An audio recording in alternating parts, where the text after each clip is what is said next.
네,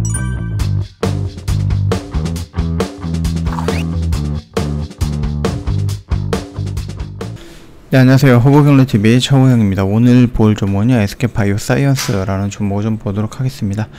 그 내용을 좀 보기 전에 옆에 보시면은요, 허브경제TV 공식 채널이라고 있습니다. 저희가 운영하고 있는 텔레그램이죠. 어떤 뉴스가 나오면은 그 뉴스에 해당되어 있는 종목군들 빠르게 저희가 설정해갖고 올려드리고 있습니다. 실시간으로 올려드리니까 종목에 보시는데 조금 도움이 될 거다라고 좀 말씀을 드리겠고, 3분 허브리핑이라는 영상과 한정판이라는 영상을 통해서 시황과 재료에 대해서 또 언급을 해드리고 있고요. 탑3 종목 저희가 준비를 해놨습니다. 이거 그냥 종목명만 딱 던져드리는 게 아니라 저희가 리포트 형식으로 해갖고 업종과 종목에 대해서 상세하게 설명을 해놨기 때문에 이렇게 해서 좀 보내드릴 거고요. 다만 요거 같은 경우는 이제 따로 요청하셨던 모든 회원님들한테만 보내드립니다. 무료로 제공을 해드리고 있기 때문에 부담 갖지 마시고 언제든지 요청을 하시면 되겠고요. 홈페이지에 보시면은요, 아이폰, 그 다음에 이제 갤럭시 폰으로 어떻게 가입을 해야 되는지 깔끔하게 정리해놨죠. 이거 보시고 들어와 주시면 될 것 같습니다. 자, 일단 노바백스 이번 주 FDA에서 승인이 신청을 전망을 한다라고 하는데, 글쎄요, 이번 주는 이제 며칠 안 남았기 때문에 진행이 될 것인가 라고 했을 때는 조금 어려울 수도 있거든요. 그래서 뭐 긴급 사용 승인 신청서를 제출할 준비가 됐고, 빠르면 2주 내에 제출할 수 있다, 이렇게 좀 언급을 하고 있어요. 그래서 이게 뭐 판결이 나온다라고 했을 때, 결과가 나온다라고 했을 때는 뭐 내년 정도가 되는 부분이겠죠. 애초에 노바백스 같은 경우는 6월달 7월달 얘기를 했는데 계속해서 연기를 했고 한 3번 4번을 연기를 하면서 결국 이제 연말에 신청서를 제출하는 걸로 좀 보이고, 내년 초에 아무래도 뭐 FDA에서 승인을 해주지 않을까, 그렇게 생각을 하고 있습니다. 일단 그 전에 뭐 WHO라든지 아니면은 뭐 유럽이라든지 이런 쪽에서도 오케이 사인이 나왔기 때문에 미국의 입장으로 봤을 때에도 그냥 뭐 승인이 나오지 않을까라고 생각을 하고 있습니다. 특히 이번에 아직까지 나와 있는 백신들, 뭐 얀센이라든지 아스트라제네카라든지 mRNA 플랫폼 뭐 그런 것들도 뭐 기존의 바이러스에는 어느 정도 효과는 있겠지만은 오미크론에는 조금 효과가 없었을 수도 있다라는 평가가 나오고 있죠. 그러면서 아직까지는 오픈이 되지 않았던 이 노바백스가 과연 오미크론에 어느 정도 효과를 낼 수 있을 것인가 라는 부분에 대한 기대감을 갖고 있다라고 보시면 됩니다. 자, 일단은 뭐 코로나19 사업 뚜렷한 성과가 나오고 있는데 시장이 굉장히 미덕지근합니다. 뭐 올라가는 것도 아니고 밀리는 것도 아니고 그냥 옆으로 눕고 있다가 오늘에서야 음봉이 조금 크게 나오는 모습이었다, 그렇게 좀 봐주시면 될 것 같죠.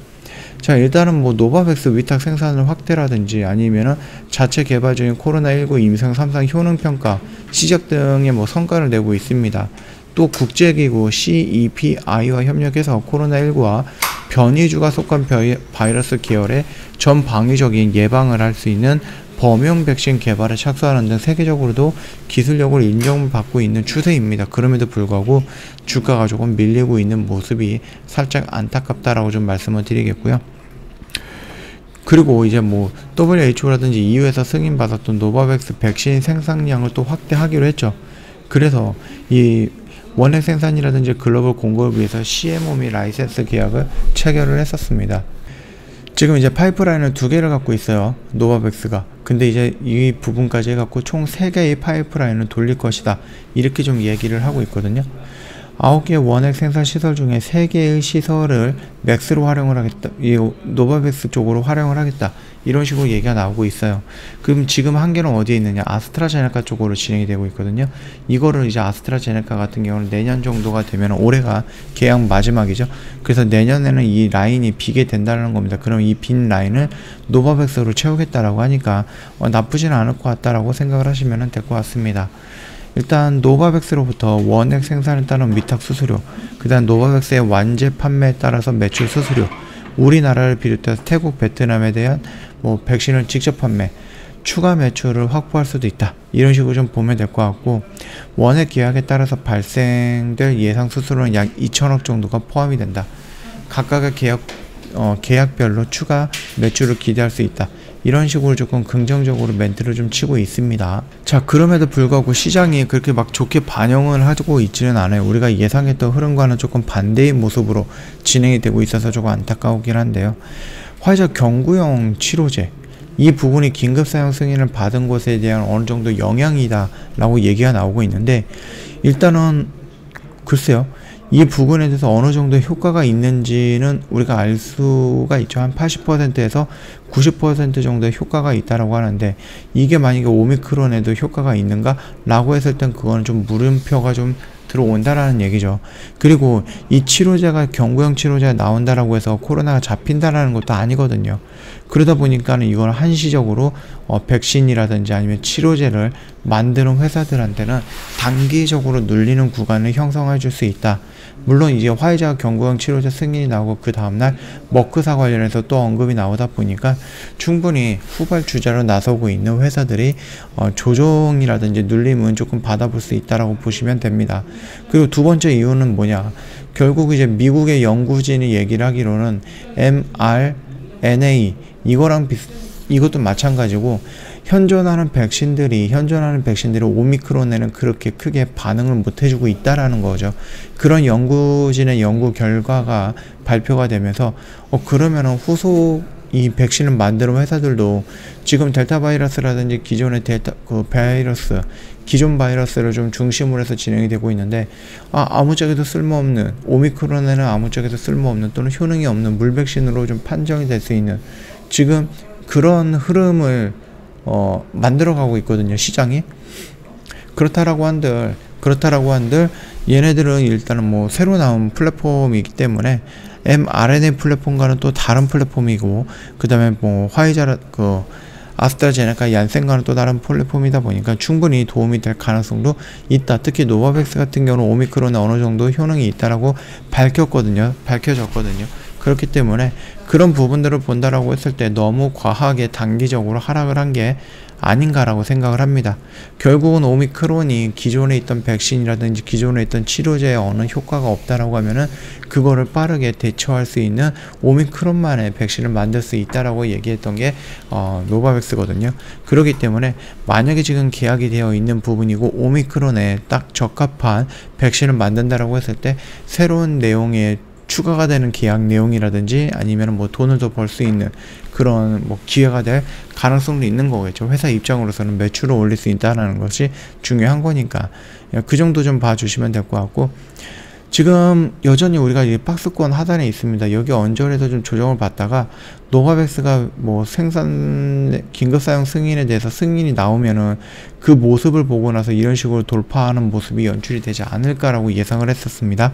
그러나 조금 흐름은 나쁘지 않게 만들어가고 있다가 여기서 쭉쭉쭉 밀리는 모습이 안타까운 부분이죠.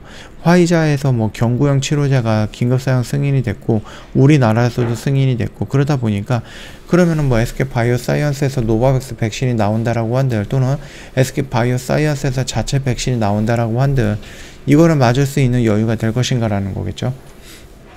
그런 부분 때문에 지금 뭐 치료제라든지 아니면은 뭐 백신 관련된 후발 기업들이 조금 흔들림이 조금 있었다라고 생각을 하시면 됩니다. 그럼에도 불구하고 아까 전에 말씀드렸죠. 화이자 나온 것은 확정이 됐습니다. 그렇죠? 그러면 확정이 됐으면 이 화이자가 부작용이 없을까요? 아니에요. 부작용이 있어요. 화이자 경구형 치료제가 승인이 된다라는 기대감은 이미 소멸이 된 거고, 그렇다라고 하면 이걸로 인해서 코로나가 잡힐 것이다라는 기대감이 남아있겠지만은, 그거 같은 경우는 시간이 조금 지나면은 실망으로 바뀌게 될 거고, 그렇다라고 하면은 다시 한번, 화이자, 모더나, 머스크, 이런 걸로 안 되는구나, 새로운 게 필요하구나, 그러면서 자연스럽게 다시 기존의 후발주로 나가고 있는 백신과 치료제 관련된 종목들이 움직일 가능성이 굉장히 크다라는 겁니다. 그 점 참고하시면 될 것 같고요. 일단은 우리는 이 박스권 영역 안에서 좀 기다리고 있었던 부분이고, 박스권 하단까지 왔습니다. 여기 라인에서 이런 식으로 이탈이 될지, 여기서 조정을 받고 올라오는 모습이 나올지, 그거는 우리가 조금 더 지켜봐야 된다라고 좀 말씀을 드리겠고, 결국은 화이자라든지 이런 부분에 의해서 조금 밀리는 모습은 맞지만은, 그럼에도 불구하고 실적이라든지 이런 부분에 대해서는 계속해서 성장을 할 거기 때문에 이런 단기적인 눌림에 대해서 겁먹을 필요는 없다라고 생각을 합니다. 결국 기업의 주가를 상승시키는 것은 뭐 기대감도 있고 상승 모멘텀도 있지만 결국 그 안에 실적이 바탕이 돼줘야 된다라는 겁니다. 실적이 아무리 좋다라고 해도 뭐 기대감이라든지 상승 모멘텀이 없으면 주가는 안 움직일 건데, 실적도 좋은데 이런 상승 모멘텀까지 갖고 있다라고 하면은 SK 바이오 사이언스 입장에서는 이대로 무너지느냐, 그런 거는 아니죠. 충분히 여기서 조정받고 이런 식으로 반등 나서 전 고점 영역을 돌파해주는 모습도 연출이 될 가능성 굉장히 높다라고 좀 정리하겠습니다. 저희 허브경제TV 홈페이지 놀러 오시면은요, 텔레그램 채널 입장하는 방법 깔끔하게 정리해놨죠. 요거 보시고 그대로 입장을 해주시면 될 것 같고요. 저희가 2021년 마지막 선물, 그 마지막 혜택이 들어가 있는 이벤트가 종료가 이번 주에 될 겁니다. 31일까지 진행이 될 거니까 참고하시면 될 것 같고, 저희가 이제 연말이기도 하고 또 크리스마스도 있고 하다 보니까 혜택 부분을 좀 많이 챙겨놨습니다. 그러니까 요거 다 챙겨 가시면 좋을 것 같습니다. 자, 오늘 영상은 여기서 좀 마칠 거고요. 날씨가 많이 춥습니다. 감기 조심하시고 또 코로나도 조심하시고요. 영상 도움이 됐다 그러면 구독과 좋아요 한 번만 부탁드리겠습니다.